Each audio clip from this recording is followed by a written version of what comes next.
नमस्ते दोस्तों, स्वागत है आप सबका स्पेशली ब्लॉग में। मैं आपको दोस्त पूजा स्वागत करती हूँ आप सभी के मेरे चैनल पर। तो दोस्तों, कैसे आप सब? उम्मीद करती हूँ सभी अच्छे होंगे और मैं ठीक हूँ। फिलहाल बच्चों की तबीयत अभी भी नाजुक बनी हुई है, पूरी तरह से ठीक नहीं है।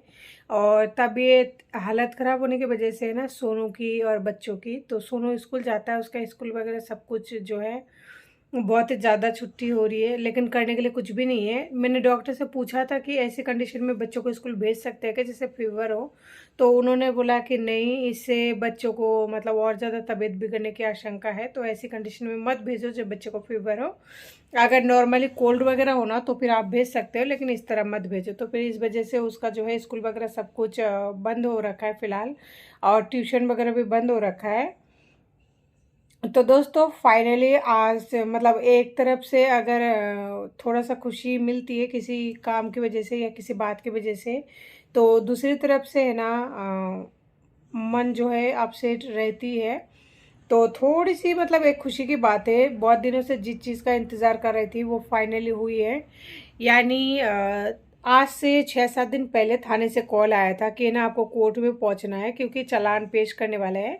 जो मेरी 498 का जो केस लगा है मेरे पति के ऊपर, तो उसकी 30 या फिर 60 दिन के बाद में है ना, काउंसलिंग होने के बाद में फिर 30 दिन या 60 दिन के अंदर है ना उनको चालान पेश करना होता है, या फिर एफआर वगैरह जो भी कंडीशन होता है।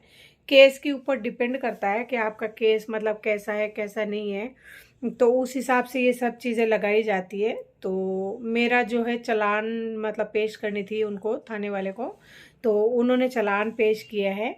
फाइनली मैं आज सुबह से वही गई हुई थी। सुबह मैं अपने घर से 9 साढ़े 9 बजे निकली, और वहाँ पे पहुँचते पहुँचते मुझे 1 बज गया था। तो 1 बजे क्या वहाँ पे लंच हो गया था, मुझे पता नहीं था कि लंच हो जाता है या। तो 1 बजे वहाँ पे लंच हुआ था, 2 बजे फिर वो लोग बैठे, तो 2 बजे फिर पुलिस वाले वहाँ पर थे। और जो भी है मेरे वकील भी थे, और उसके पापा भी आए हुए थे, यानी मेरा पति, सो कॉल पति। तो वो पति भी आए हुए थे। तो मैं ना बड़े वाले बेटे को नहीं लेकर गए, क्योंकि बहुत लंबे सफ़र है और लंबे सफ़र में बच्चा थक जाता है, उसकी तबीयत वैसे ठीक नहीं है। तो मैं उसे कहीं पर रखा के गई थी, यानी किसी के पास में छोड़ के गई थी, और छोटू को लेके गई थी। तो छोटू को ले जाने के बाद में वहाँ पे फिर जैसे वो बैठे, तो हमारा फाइल तो उनके पास था ही पहले से। और आपको पता है जो नॉर्मल लोग होता है, यानी जो जनरली लोग होता है, उनको कानून के बारे में उतना ज़्यादा नॉलेज तो देखिए मेरे हिसाब से मेरी तो नहीं है कि आगे क्या होने वाला है या फिर आगे क्या होगा। तो हमारी फाइल उनके पास था। तो फिर किशोर जी भी साइड में खड़े हुए और मैं भी साइड में खड़ी थी, तो उनके भी वकील साथ में थे, मेरे भी वकील साथ में थे। तो किशोर जी के पहले तो आवाज़ लगाया उन्होंने कि किशोर कुमार शर्मा। तो मेरे पति के वकील बोले कि हाँ मैं हूँ। तो फिर उसके बाद में उनसे पूछा गया कि क्या केस है। तो मेरे पति के वकील ने बोला, मतलब कहते हुए भी शर्म नहीं है उस बंदे को, इतना झूठा इल्ज़ाम लगा रहे हैं कि मतलब इतना झूठ बोल रहा है, मतलब इस हद तक गिर गए हैं। कोई बंदा शादी किया है तो वो भी तो अपना बचाव करेगा ना, तो बचाव के लिए किशोर जी के वकील बोल रहे थे। खैर उनको तो मेरा पति ने जो बोला है वो ही बोलेंगे ना, वकील तो अपना काम कर रहा है। कौन सा वो जानते हैं पर्सनली और कौन सा उनको जाति दुश्मनी है। तो फिर उन्होंने ऐसे बोला कि क्या बात है, मतलब क्या क्यों है, मतलब ये मैटर है। तो फिर किशोर जी का वकील ऐसे बोल रहा था, यानी मेरे पति का वकील, कि इनको मारते पीटते हैं, इनके साथ मेंटल क्रूरटी होते हैं, इनको बहुत बुरी तरह से मारा पीटा जाता है। एक बात बते, जब वो बंदा आता ही नहीं है, रहता ही नहीं है, तो फिर उसको मारते कौन है, पीटते कौन है, वो भी बहुत बुरी तरीके से।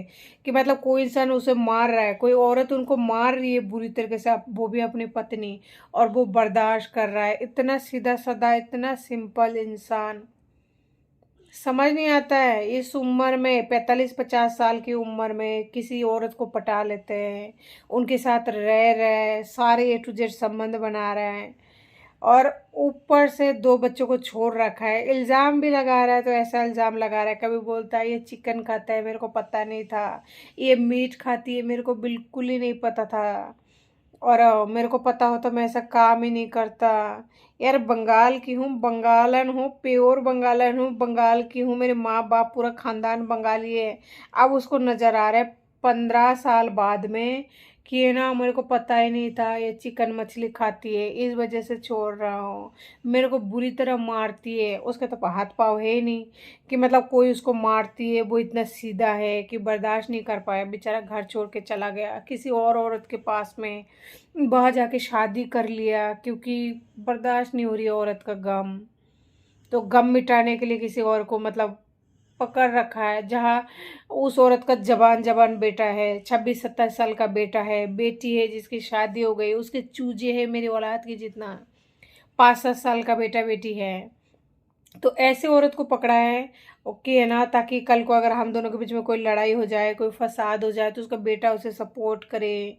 फिर उसका बेटा उसका मतलब सब कुछ हर तरह से सपोर्ट करे, चाहे मारा कुटी हो, चाहे फाइनेंशियल कंडीशन हो। अगला गया है तो देख कर जानबूझ कर गया है।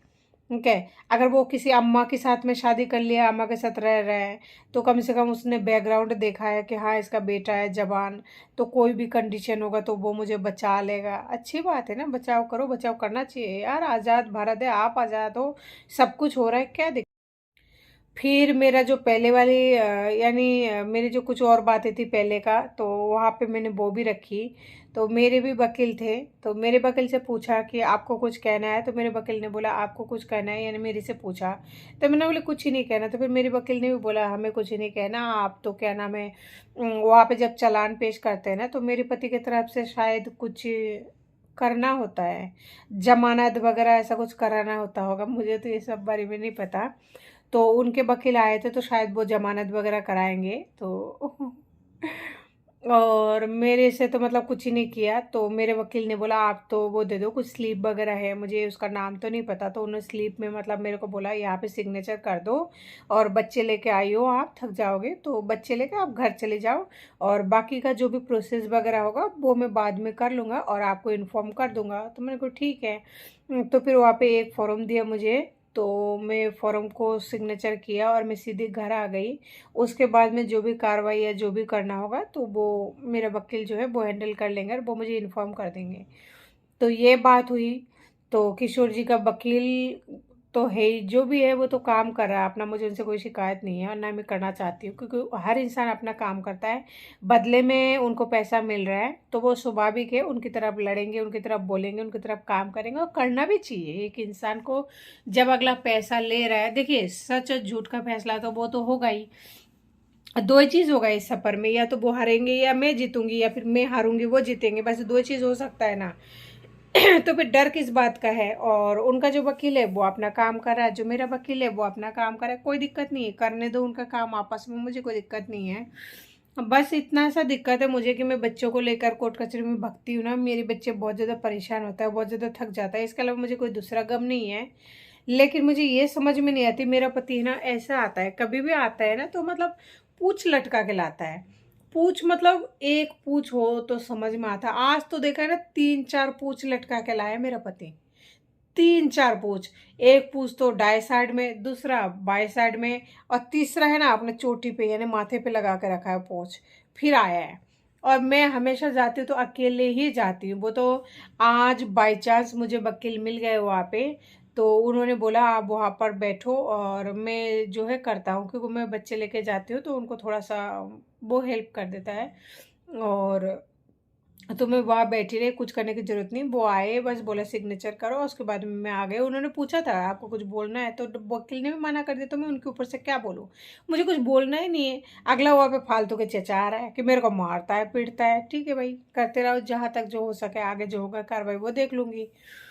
तो दो तो उनके वकील आए थे, एक वकील तो उनका ये जो मैटर है जो बोल रहे थे कि इनको मारता पीटता है, जो भी कुर्ता करता है जो, ठीक है।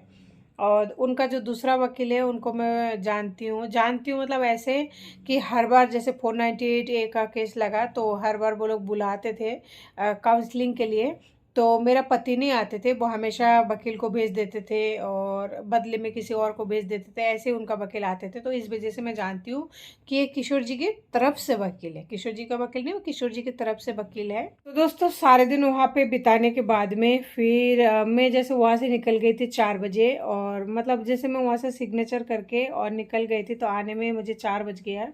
रास्ते में कहीं ना कहीं काम हो ही जाती है। 4 बजे आने के बाद में फिर बस बच्चों को खाना वाना खा के खिला के और सुलाई, और अभी बज रही है शाम की 8:30। और बच्चे सोने के बाद में मैंने भी 1-1.5 घंटा रेस्ट किया, और उसके बाद में दूध लेके आई। आटा नहीं था, आटा ख़त्म हो गया था, आटा लेके आई। और सनू का तबीयत अभी थोड़ा सा नरम हो रहा है, क्योंकि उसे सारे दिन छोड़ के गई थी ना। अभी उसे जगाऊंगी, उसके बाद में दवाई वगैरह दूंगी। तो दोस्तों, कोर्ट कचहरी में भगवान ना करे किसी को भी जाना पड़े, और जाना पड़े ना, बस इतनी सी बात हो, बच्चे की तबीयत सही रहे। उसके बाद में वो बंदा कितना चक्कर कटाता है, कितना भगाता है ना।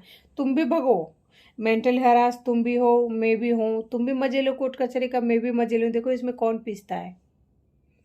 ना तो तुम पीस रहे हो, ना मैं पीस रही हूँ। पीस रहा है मेरा बच्चा। कौन? मेरा बच्चा। दया आता है मुझे इन बच्चों पर, बहुत बुरा लगता है। मैं नहीं जाती, ना ही ये सब करती, लेकिन तुमने मेरे बच्चों का हक मरा हुआ है।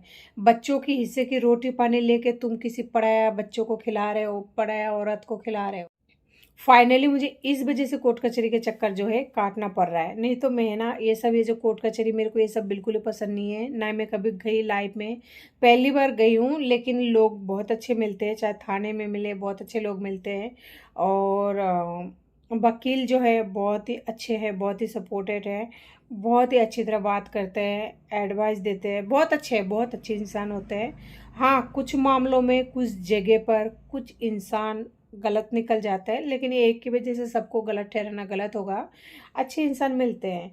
अभी जो थाने वाले हैं, उन्होंने मुझे बहुत हेल्प किया, और बहुत ही अच्छे से सपोर्ट भी किया, बहुत अच्छे से कोऑपरेट किया, बहुत ही अच्छी तरह बातें की है। तो ठीक है, बहुत अच्छे इंसान हैं। जो वकील है उनके तो तुलना जितना की जाए उतना कम है, बहुत ही अच्छे हैं। क्या बताऊं कि पहली बार ऐसा वकील देखा, बहुत ही अच्छी तरह से हैंडल करता है, पूरा मन की संतुष्टि से बात करते हैं। बहुत अच्छे वकील है, और अभी तक जो भी इंसान मिला हुआ है ना, बहुत अच्छे है, बहुत ठीक है। और अपराजिता सेंटर वाले बहुत अच्छे सेंटर है, बहुत ही अच्छा है, जो सखी सहेली के नाम से जाना जाता है। सबने मेरी बहुत हेल्प की है, और अभी तक कर रहा है। मैं आगे का नहीं कर सकती। तो अगर औरतों के ऊपर इस तरह के कोई जुल्म हो, कुछ भी होना, तो एक बार तो कदम उठाना चाहिए, बहुत ज़्यादा रिलीफ मिलती है। और आगे की कुछ और भी बातें मुझे वकील ने बताई है, जो मैं ऑन कैमरा नहीं बता सकती।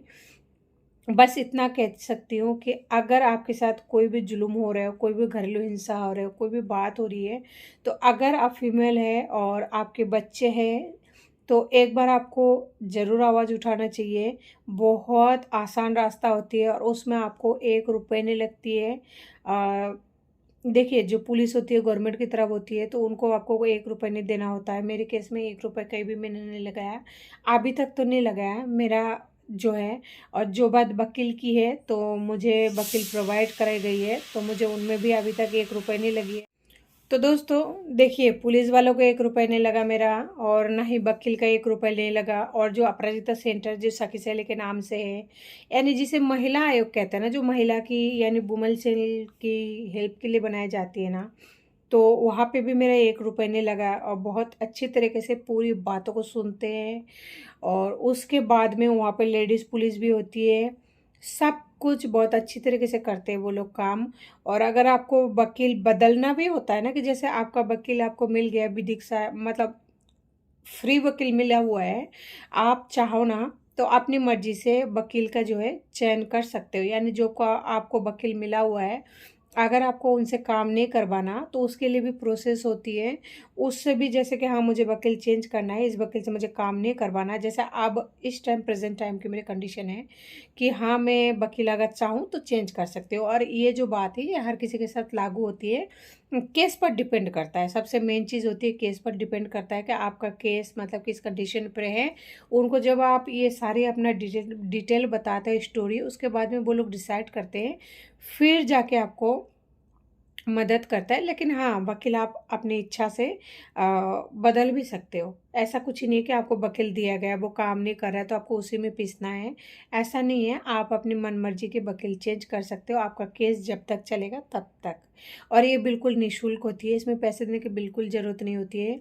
तो दोस्तों, अगर आपकी भी लाइफ में ऐसा कुछ प्रॉब्लम हो रहा है, तो एक बार कोशिश ज़रूर करें, ताकि मेरी फीलिंग जो मन में आता था ना पहले कि मैं ज़िंदा नहीं रह सकती, उस आदमी के बगैर कुछ नहीं कर सकती, ये सब चीज़ों को बहुत ज़्यादा झेलती रही। मेरी सौतन तक को पता था तब भी बर्दाश्त करती रही। मेरे साथ मेंटली, फिज़िकली, फाइनेंशियली हर तरीके से मेरे साथ टॉर्चर हुआ, हर तरीके से गलत हुआ, लेकिन मैं फिर भी बर्दाश्त करती रही, कदम नहीं उठाई। लेकिन जब बात मेरी बच्चों पर बनी है ने, तब जाके मैं बाहर निकली और मुझे हेल्प मिली। बहुत ज़्यादा ऊपर वाले का शुक्र अदा करती हूँ कि हाँ, मैं गई हूँ वहाँ पे जहाँ मुझे इतने सारे रास्ता खुले नज़र आई। और एक औरत के हक़ में बहुत सारे केस होती है, बहुत कुछ होता है, अनगिनत होती है। आप बाहर कदम उठाकर देखिए, आपको बहुत ज़्यादा रिलीफ मिलेगी, बहुत ज़्यादा सुकून मिलेगा। मैं तो ये कहती हूँ, अगर किसी के साथ ऐसा टॉर्चर हो रहा है तो उसे चुप ना बैठे, एक बार कदम ज़रूर उठाएँ। फ्री में वकील मिल जाता है तो फिर आपको केस लड़ने में क्या दिक्कत आ रही है? आपका 1 रुपए खर्च नहीं होती, पूरा खर्चा जो है सरकार उठाती है। मेरे साथ यही हुआ है, मुझे वकील फ्री में मिली हुई है, तो मेरा 1 रुपए नहीं लग रहा है। और वकील इतने अच्छे हैं ना, इतने अच्छे हैं कि मैं बोलकर बयाँ नहीं कर सकती, बहुत अच्छे हैं। तो दोस्तों, आज की वीडियो में इतना ही। उम्मीद करती हूँ आपको हमारी वीडियो अच्छी लगी होगी, और अगर अच्छी लगी तो प्लीज़ लाइक शेयर सब्सक्राइब करें। पास में बेल आइकन का जरूर दबाएं, इससे आने वाली वीडियो की नोटिफिकेशन मिलती रहेगी। तो तब तक के लिए नमस्ते, जय हिंद।